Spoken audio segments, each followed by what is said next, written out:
com os falsos mestres, que chegarão até vocês vestidos de ovelhas, mas por dentro são lobos devoradores. Se toda religião é boa, se toda verdade religiosa é aceitável, né, se toda declaração religiosa é aceitável, Jesus, então, não precisava ter feito essa declaração e esse alarme, né, de que viriam falsos profetas, inclusive usando o nome dele, de Jesus, e ensinando mentiras com o objetivo de desviar as pessoas da verdade.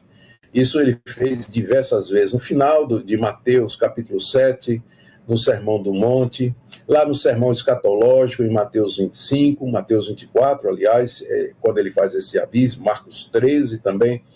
Então, nós somos avisados com respeito a falsos profetas. O apóstolo Paulo também falou que existem pessoas de consciência cauterizada, ou seja, eles são insensíveis, eles não estão nem aí, eles são sociopatas nesse ponto, não se importam com a vida das pessoas de consciência cauterizada, que falam mentiras, sabem que estão falando mentiras, e que são inspirados por espíritos enganadores, por demônios mentirosos. Sabia disso? Que os demônios são os maiores teólogos que existem no mundo, conhecem a verdade, fabricam doutrinas. As religiosas, elas são fabricadas lá nos laboratórios, nos escritórios de Satanás e dos seus anjos, se é que eu posso falar assim. Quem diz isso é o apóstolo Paulo, em 1 Timóteo, capítulo 4, de 1 a 2, quando ele fala a respeito de doutrinas de demônios, doutrinas que foram instigadas, orientadas, sopradas por demônios. Assim como nós espirituais, bíblicas, inspiradas pelo Espírito Santo, tem também doutrinas de demônios, que são feitas debaixo da instigação de Satanás por homens que têm a consciência cauterizada e que querem apenas lucro, querem apenas dinheiro ou querem popularidade, poder, fama, qualquer outro benefício que ele possa tirar daquilo que ele está ensinando, não é? Daquilo que ele está ensinando. É claro, existe isso em grau maior, grau menor, mas, no geral, é aí que nós temos a origem das falsas religiões. Elas vêm exatamente de pessoas de consciência cauterizada que são levadas e iludidas por demônios. Nós chamamos essas religiões que não são baseadas na verdade de Deus, de seitas. Nós não estamos dizendo que todo mundo que pertence a uma seita, exceção feita à liderança, ele aborda essa questão em dois níveis. Todo mundo que pertence a uma seita,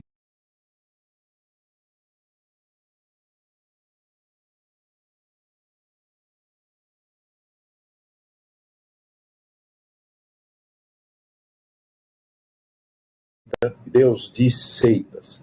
Nós não estamos dizendo que todo mundo que pertence a uma seita, exceção feita à liderança, porque você vê que o Novo Testamento ele aborda essa questão em dois níveis. Com relação aos líderes, aos falsos profetas, aos mestres, não há compaixão, não há trégua, não há do tipo assim, não há nenhuma posição do tipo assim, ele é bem intencionado, só está equivocado. Não. Eles são xingados mesmo, por assim dizer, né? São violentamente repudiados. É só você ler, por exemplo, o que Paulo escreve na carta aos Gálatas, na carta aos Filipenses. Paulo chega a chamar de cães, né? Cães. Veja o que é que Pedro escreve na sua segunda carta, Judas, na carta dele, como ele dirige com firmeza, né, as palavras contra esses mestres. Jesus, no seu sermão escatológico, quando ele diz lá, antes do sermão escatológico, lá no capítulo 23 de Mateus, ai de vós, fariseus, hipócritas, sepulcros caiados. Então, com relação aos líderes, a atitude de Jesus e dos seus discípulos é sempre de firmeza, rejeição firme. Mas com relação ao rebanho, as pessoas que são iludidas, pessoas que são enganadas, não é que elas são inocentes, né? Se elas estão seguindo é porque tem algum interesse. Mas estão sendo iludidas por essas pessoas. Aí a atitude já é diferente. aí é uma atitude mais de procurar ajudar, esclarecer, que é exatamente o que nós estamos querendo fazer nessa noite, não é? Ajudar você, caso você pertença ou esteja dentro de uma seita, né? Você vê exatamente o que é uma seita e espero que isso ajude você a tomar alguma decisão importante, né? Então, voltando aqui, eu não estou dizendo que todos os que pertencem a uma seita são desonestos ou mal intencionados, como já mencionei. Tem pessoas sinceras que caíram vítimas do engano de falsos profetas. E para evitar exatamente que isso ocorra conosco, nós devemos ser capazes de evitar, nós devemos ser capazes de distinguir os sinais característicos das seitas. E eu coloquei então aqui... Profecia, né? Muito envolvida. Então, ela tinha também algo parecido comigo, né? Predicado do céu. Com essa idolatria à congregação. E ela colocou o casamento em xeque e eu tomei a postura de não sair da congregação para preservar meu casamento, mas orando muito. Eu já sabia dentro de mim que eu não ia terminar meus dias na congregação de forma alguma. Depois que você entende o evangelho, a pessoa de Cristo, e quanto Cristo ele é afrontado, vilipendiado dentro das pregações da congregação, você não tem como dizer que você continua Então você lá. estava ciente que um dia seu casamento ia acabar. Ou meu casamento acabava, ou Deus ia converter. Milagre. Né? Fazer uma obra. Uma obra. Então eu orei muito, né? Entreguei ela nas mãos de Deus, no bom sentido, né? Não o que a congregação está acostumada. Entreguei nas mãos de Deus e aguardei, né? Dizem que santo de casa não faz milagre, então mesmo que eu pregasse, ela não se converteu através da minha pregação. Mas certo dia também, durante a sua gestação, que ela parou de trabalhar, ficou em casa, teve um pouco de tempo, que ela trabalhava muito, sempre a cabeça muito cheia, não tinha nem tempo para Deus, para nada. Um tal de Augusto Nicodemos. Ficou em casa, teve um pouco de tempo, que ela trabalhava muito, sempre a cabeça muito cheia, não tinha nem tempo para Deus, para nada. Durante a gestação, ela conheceu um tal de Augusto Nicodemos. E ela começou a ouvir as pregações. Eu não sabia de nada, eu estava só ouvindo o meu Paulo Júnior lá e ela em casa, ouvindo o senhor Augusto Nicodemos. E não foi muito tempo também, a cabeça dela, o Espírito Santo fez essa transformação, ela começou a ver, abrir os olhos, né, para o que é a congregação, né, o quanto está a parte do evangelho.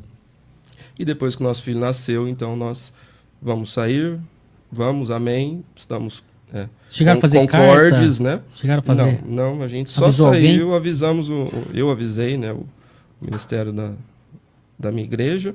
Também não fez muita diferença, porque ninguém veio visitar, ninguém veio atrás da gente. Eu acho até bom. Eles falam, saiu, entra 1000.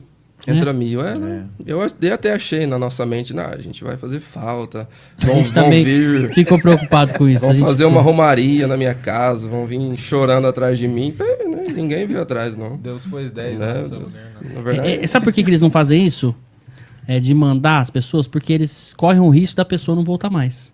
Porque aí pega a gente ali quente e com o que está acontecendo na nossa vida, a gente consegue evangelizar a pessoa. Consegue, não, peraí, você quer me falar disso? Então mostra na Bíblia onde está, meu amigo. Mostra aqui, meu irmão, ó, deixa eu te falar um pouquinho, já que você não entende nada de Bíblia, porque eu sei que não, né? Então vou te mostrar o evangelho.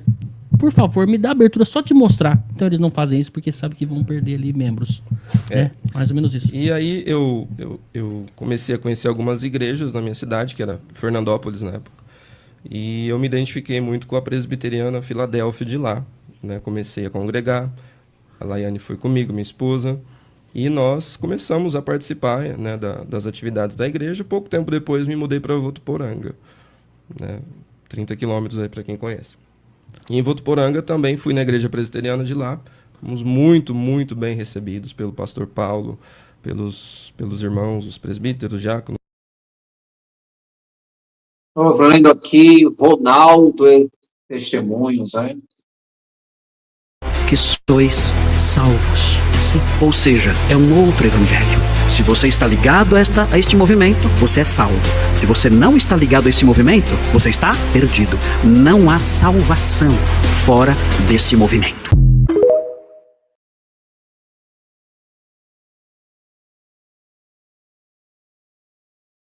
chocante da congregação cristã no Brasil? Os irmãos não vão acreditar se eu disser.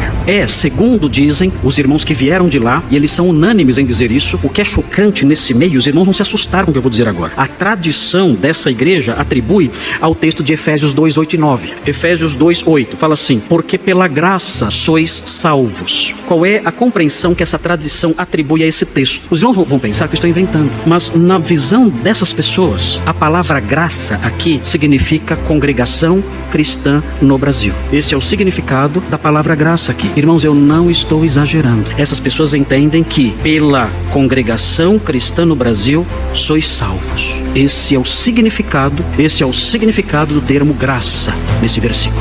E as pessoas então são doutrinadas nisso ao longo de décadas e décadas. Então, quando elas conversam entre si, dentro dessa comunidade, elas dizem o seguinte: há quanto tempo você está nesta graça? Ou seja, quanto tempo você está na congregação cristã no Brasil? Porque é pela congregação cristã no Brasil que sois salvos. Sim. Ou seja, é um outro evangelho. Se você está ligado a este movimento, você é salvo. Se você não está ligado a esse movimento, você está perdido. Não há salvação fora desse movimento. Bem, irmãos, respondendo aqui algumas perguntas, estou lendo aqui, e Daniel de Souza Montuani, seja muito bem-vindo. Paz, fui da CCB por mais de 50 anos, hoje estou liberto. Amém, meu irmão. Glória a Deus. Irmão Eric, mais de 30 anos. Está dizendo 30 anos é uma vida, meu irmão.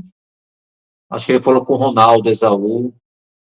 Ronaldo Esaú dizendo que sofreu muito. Vander, graça e paz, irmão. Josafá vai participar da live hoje? Sim. Ele chega aqui por volta das 20 horas. A hora que ele chegar, eu já coloco aqui. Irmão Vander falando. Ronaldo Esaú sofre muito, eu imagino, irmão. E aqui é o espaço que a gente vai estar tratando da Testemunha de Jeová, CCB, Universal. Tenho visto muitos depoimentos de sofrimento da Universal. Estou lendo aqui. Esse canal aqui começou há um mês e pouco, mas eu já tinha vários canais, aí comecei a receber processo, eu tive que tirar o material do ar, aí estou retornando, aí resolvi começar do zero. No que a CCB crê? Vamos agora para as doutrinas. Quais são suas doutrinas? Como saber se ela é uma seita ou não? A CCB tem uma confissão de fé chamada Pontos de Doutrina da Fé, que uma vez foi dada aos santos. São 12 pontos de doutrina. Quando você analisa os pontos de doutrina, ela parece ser cristã. Cremos na Bíblia, cremos no Espírito Santo, cremos no inferno, cremos no pecado. Então, quando você vai na ortodoxia, parece ser cristã. Mas quando vamos para a ortopraxia, o que ela vive na prática, não vemos uma igreja cristã. Quando olhamos para a sua confissão de fé, seus 12 pontos, parece ser uma igreja cristã. Mas a CCB, no dia a dia, na prática, sua realidade é completamente diferente dos seus pontos. Antes de sabermos se ela é uma seita ou não, precisamos aprender o que caracteriza uma seita. O que caracteriza uma seita? Eu vou dar alguns pontos para você saber o que faz de uma igreja seita ou não. Primeiro, elas têm outra fonte de revelação e autoridade além da Bíblia. Não é só a Bíblia. É a Bíblia e visões e sonhos, a Bíblia e outros documentos. Segundo, elas têm desprezo pelas Escrituras. Terceiro, elas pregam salvação por obra. Quarto, elas têm exclusividade religiosa, só a minha igreja salva. Quinto, existe nessas igrejas, nas seitas, uma redução da pessoa e obra de Cristo. Cristo é menor que a igreja. E sua obra não é suficiente, tem que acompanhar outras obras. Sexto, exaltam mais a denominação e os líderes do que o próprio Senhor. Sétimo, as seitas têm um sistema de autodefesa. Você não pode falar mal nem sair, que você recebe ameaça. E último, tem um conjunto de doutrinas heterodoxo. O que é hétero? Diferente. Conjunto de doutrinas diferente de todas as outras igrejas. Só ela crê daquele jeito.